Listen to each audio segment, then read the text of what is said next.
Уважаемые друзья, 20 апреля этого года в пригороде Парижа, в городе Сержи, наш культурно-гуманитарный центр ингушей во Франции, Галгай-Глигви, провел выставку.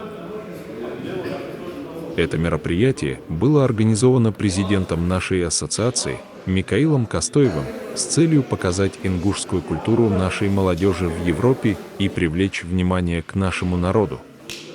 Микаил Костоев считает, что наша работа – это общее дело для нашей молодежи и всего народа. Он уверен, что наши мероприятия принесут пользу в первую очередь ингушам, проживающим в Европе. Мы видим, что благодаря нашим собраниям люди начали общаться, знакомиться и взаимодействовать друг с другом.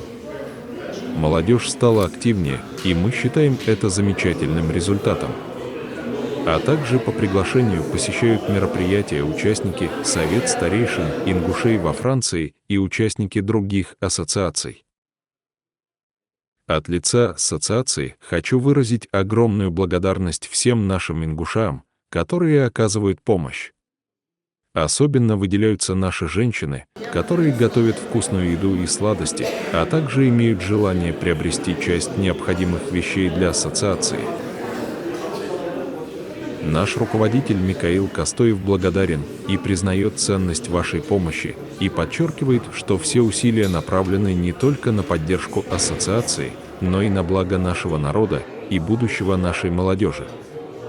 Мы должны думать о нашем будущем, и Микаил выражает надежду, что ваше содействие принесет результаты как в этой жизни, так и в будущем. Благодарю вас всех.